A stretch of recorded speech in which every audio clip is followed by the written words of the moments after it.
ছোট্ট একটি রাজ্য রসুলপুর। এই রাজ্যের সর্বত্র শান্তি শৃঙ্খলা বিরাজ করে, কেননা এই রাজ্যের রাজা ছিলেন খুবই ন্যায়পরায়ণ। এত ভালো রাজা পেয়ে প্রজারা খুবই খুশি ছিল। সেই রাজ্যে আনুশকা নামের একটি মেয়ে থাকত। আনুশকার পরিবারের আর্থিক অবস্থা খারাপ ছিল। তার বাবা শঙ্কর দাস দিনমজুর ছিলেন। সারা দিন যা রোজগার করে বাড়িতে নিয়ে আসতেন তা দিয়েই তাদের সংসার চলত। 5 বছর বয়সী আনুশকা তার মাকে হারায়। আনুশকার দেখাশোনার কথা চিন্তা করে তার বাবা দ্বিতীয় বিয়ে করেন।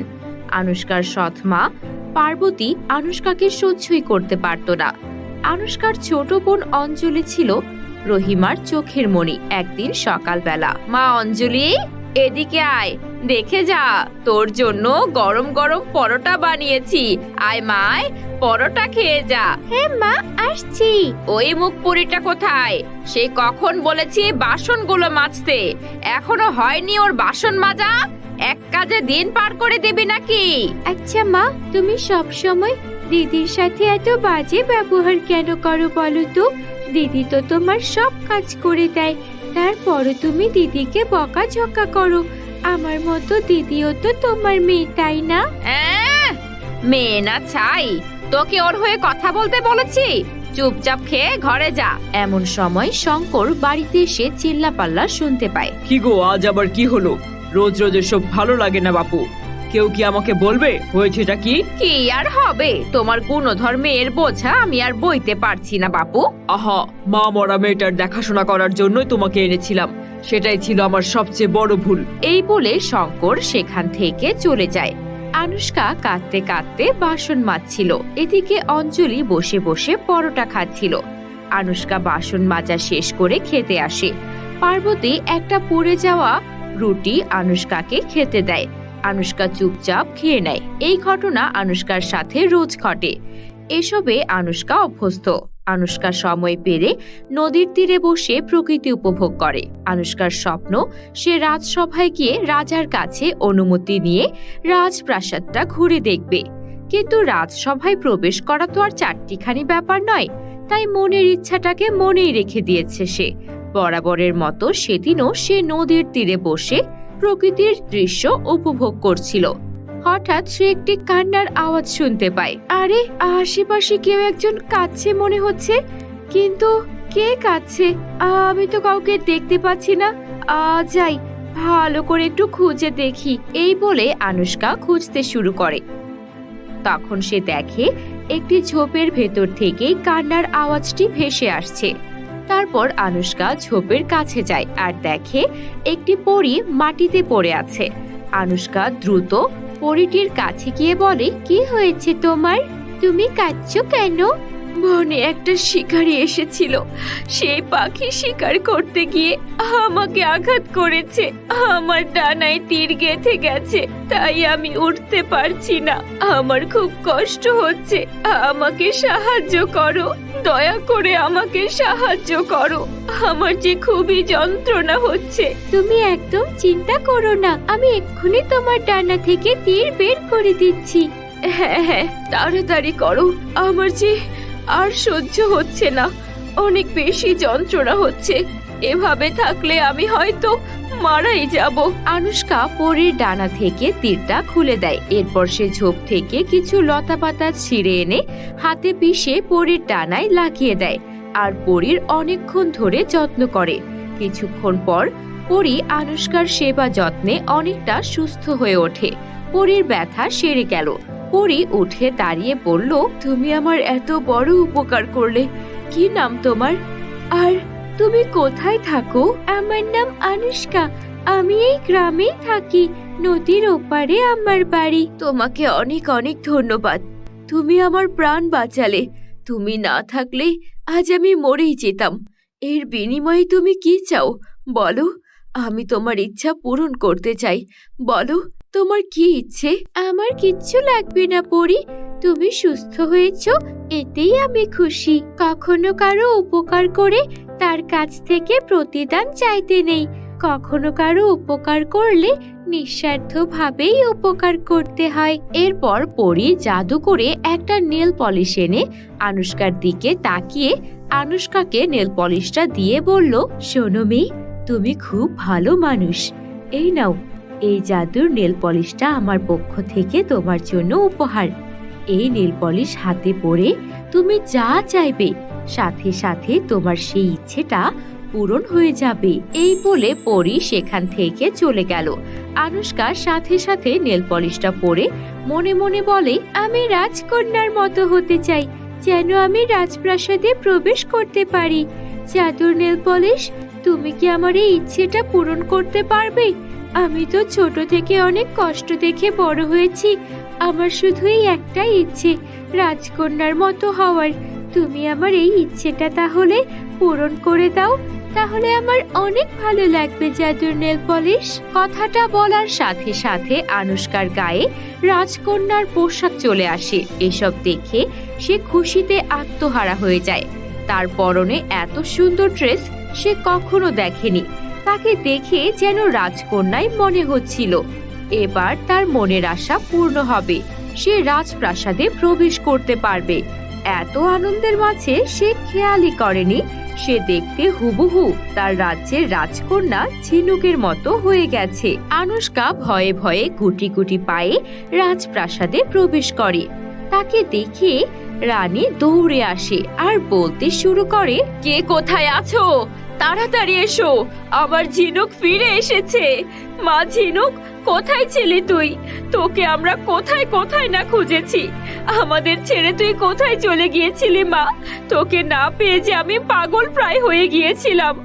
এই, তোমরা কে কোথায় আছো? দেখো না, আমার মেয়ে ঝিনুক ফিরে এসেছে। আজকে যে আমার বড্ড খুশির দিন। তৎক্ষণিৎ সেখানে রাজা উপস্থিত হন। চোখের পানি ছেড়ে রাজা আনুশকাকে বুকে জড়িয়ে নেন। আনুশকা কিছুই বুঝতে পারছিল না কি হচ্ছে। দাসীরা আনুশকাকে ঝিনুকের কক্ষে দিয়ে আসে বিশ্রামের জন্য। কক্ষে গিয়ে আনুশকা আয়নার সামনে যখন দাঁড়ায় তখন সে নিজেকে দেখে চিনতে পারে না। সে অবাক হয়ে যায়, এ কি, আমি তো একদম রাজকন্যার মতো দেখতে হয়ে গেছি। আর এই জন্যই সবাই আমাকে রাজকন্যা ঝিনুক ভাবছে।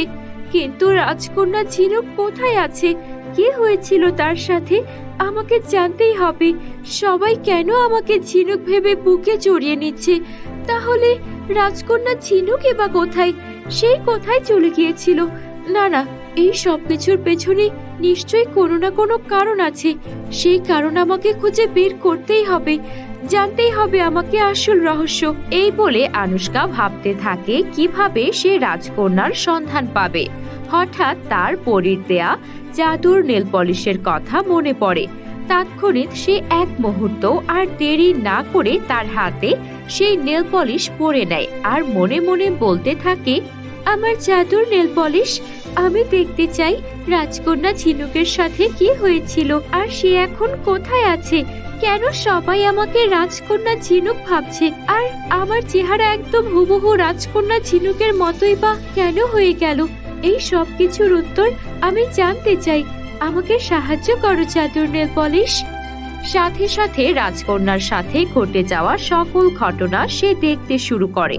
সে দেখতে পায় সেদিন রাজকন্যা শিকার করতে করতে ঘন জঙ্গলে এসে পড়ে। হঠাৎ খুব ঝড় শুরু হয় আর সে একটি গুহায় আশ্রয় নেয়। সেখানে একজন ভণ্ড তান্ত্রিক তাকে মূর্তি বানিয়ে তার গা থেকে সব গয়না খুলে নিয়ে সেখান থেকে চলে যায়। এখনো রাজকন্যা ঝিনুক সেই গুহাতেই পাথরের মূর্তি হয়ে দাঁড়িয়ে আছে।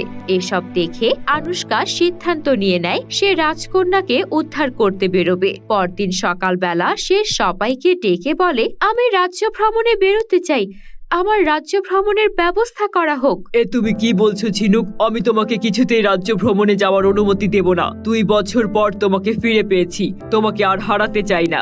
না না ঝিনুক, তুমি কোথাও যাবে না মা, আমরা তোমাকে আর কখনো একা ছাড়তে পারবো না। একবার তোমাকে একা ছেড়ে আমরা তোমাকে হারিয়ে ফেলেছিলাম, এই একই ভুল আমরা আর করতে পারবো না মা। তুমি রাজ্যেই থাকো, রাজ্য ছেড়ে তুমি কোথাও যেও না। আপনারা একদম চিন্তা করবেন না, আমি আমার খেয়াল রাখবো। আমি কথা দিচ্ছি আমি ঠিক সময় মতোই ফিরে আসবো। এবার আর কোনো ভুল হবে না। আমার মন সায় দিচ্ছে না রে মা, আবার যদি কোনো দুর্ঘটনা ঘটে, আবার যদি তোকে আমরা হারিয়ে ফেলি। না না, তোর যাওয়ার কোনো দরকার নেই। আমি আপনাদের কথা দিচ্ছি এবার কোনো বোকামি করব না। আপনারা চিন্তা করবেন না, আমি ফিরে আসবো। এই বলে আনুশকা বেরিয়ে পড়ে ঝিনুককে উদ্ধার করতে। আনুশকা সেই গুহার সামনে গিয়ে পৌঁছায়। গুহার মুখটা পাথর পড়ে বন্ধ হয়ে আছে। আনুশকা জাদুর নেল পলিশ বের করে নেল পলিশটা হাতে পড়ে নেয় আর তারপর মনে মনে বলতে শুরু করে, জাদুর নেল পলিশ, আমি চাই সব পাথর সরে গিয়ে গুহার রাস্তা যেন বের হয়ে যায়। সাথে সাথে সব পাথর সরে যায়। আনুশকা গুহায় ঢুকে ঝিনুকের গায়ে জাদুর নেল পলিশ লাগানোর সাথে সাথে ঝিনুক একদম ঠিক হয়ে যায়। তখন ঝিনুক আনুশকাকে দেখে অবাক হয়ে যায় আর জিজ্ঞেস করতে শুরু করে, কে তুমি আর আমি এখানে কেন? আমি আনুশকা, এক ভণ্ড তান্ত্রিক কালো জাদু করে আপনাকে মূর্তি বানিয়ে দিয়েছিল। 2 বছর আপনি এখানে বন্দী ছিলেন। এসব তুমি কি বলছো? আমি তো কিছু মনে করতে পারছি না, আমার মাথায় খুব যন্ত্রণা হচ্ছে। আচ্ছা, তুমি এখনই এত প্রেসার নিও না তো, আগে এখান থেকে বের হই, তারপর সব বলছি তোমাকে। তারা দুইজনে সেখান থেকে বের হয়। তারপর আনুশকা ঝিনুককে সব কথা খুলে বলে। এরপর তারা প্রাসাদে ফিরে আসে। আনুশকা সব ঘটনা রাজাকে খুলে বলে। এরপর আনুশকা নেল পলিশের সাহায্য নিয়ে নিজের রূপে ফিরে আসে। রাজা নিজের মেয়েকে ফিরে পেয়ে খুশি হয়ে আনুশকাকে অনেক পুরস্কার দেন। রাজা আনুশকার বাবাকে মন্ত্রী পদে ভূষিত করে দেন। আনুশকার সৎমা তার নিজের ভুলটা বুঝতে পারে। তখন সে আনুশকার কাছে এসে কান্না করতে করতে আনুশকাকে বলে, মারে, আমি সব সময় তোর সঙ্গে অন্যায় করেছি, তোকে কখনো নিজের মেয়ের মতো করে আদর ভালোবাসা দেইনি। সব সময় সৎ মেয়ে মনে করে তোর সঙ্গে খারাপ আচরণ করেছি। তুই আমাকে ক্ষমা করে দে। তুই তো চাইলে পারতি রাজকন্যা হয়ে সারা জীবন এই প্রাসাদেই দিন কাটাতে, তোর ওই জাদুর নেল পলিশ দিয়ে নিজের মতো করে আনন্দে জীবন যাপন করতে। কিন্তু তুই আমাদের কথাও ভেবেছিস, আর আমি কিনা তোকে দিনের পর দিন সৎ মেয়ে ভেবে নির্মম অত্যাচার করে গিয়েছি। আমি সত্যি অনেক খারাপ মা। তুই আমাদের কথা ভেবে তোর বাবাকে মন্ত্রী পদে চাকরি করালি, তারপর তুই আমাদের ওই প্রাসাদে আনলি। সত্যি মা, আমি তোর সঙ্গে অনেক বেশি অন্যায় করে ফেলেছি। তুই কি আমাকে ক্ষমা করতে পারবি? আমি কথা দিচ্ছি, আমি তোকে এখন থেকে নিজের মেয়ের মতো করেই ভালোবাসবো, আর কখনো তোর গায়ে সামান্য আঁচও আসতে দেব না। আমাকে ক্ষমা করে দে মা। তখন আনুশকা বলে, এভাবে বলছো কেন মা? আমি তো সব সময় তোমাকে নিজের মায়ের মতোই ভালোবেসেছি। আমি আমার এক মাকে হারিয়েছি, আমার এক মাকে হারিয়ে আমি তোমায় পেয়েছি। তোমাকেও আমি বড্ড ভালোবাসি, তাই তো তোমাকে আমার কাছে এনে রেখেছি। মা বাবাকে ছাড়া সন্তান কি ভালো থাকতে পারে? আর তাছাড়া তোমরা যদি এখানে না আসতে, আমি কি আমার বোনকে দেখতে পেতাম? আমি যে আমার ছোট্ট বোনটাকেও অনেক ভালোবাসি। অঞ্জলি সব সময় আমাকে বড় আপুর মতো সম্মান করেছে, ভালোবাসা দিয়েছে। তাই আমি তোমাদের সবার সাথে মিলেমিশে অনেক আনন্দে জীবন কাটাতে চাই। তখনই রাজকন্যা ঝিনুক সেখানে আসে আর রাজকন্যা ঝিনুক বলে, আনুশকা, আজকে তোমার জন্য আমি আমার রাজ্য, আমার মা বাবাকে ফিরে পেয়েছি। সত্যি তুমি অনেক ভালো মনের মেয়ে। সেদিন যদি তুমি রাজপ্রাসাদ থেকে না বেরোতে, আমি হয়তো সারা জীবন পাথর হয়েই থাকতাম। তুমি কখনো রাজ্য পরিচালনা করার বা এই রাজ্যের রাজকন্যা হওয়ার লোভ করনি। যদিও তোমার রাজকন্যা হওয়ার ইচ্ছা ছিল, তারপরও তুমি আমার বিপদে আমার পাশে দাঁড়িয়েছো। তাই এখন থেকে তুমি আমার সবচেয়ে ভালো বন্ধু। আমরা একসঙ্গেই পড়ালেখা করব আর একসঙ্গেই অনেক বড় হব, মিলেমিশে বসবাস করব। ঠিক আছে রাজকন্যা, আমিও আপনার পাশে সব সময় থাকব। কোনো বিপদে আপদে আপনি সব সময় আমাকে পাশে পাবেন।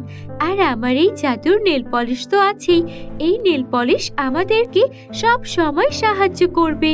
এভাবেই জাদুর নেল পলিশের সাহায্যে আনুশকার জীবন পুরোপুরি বদলে যায়।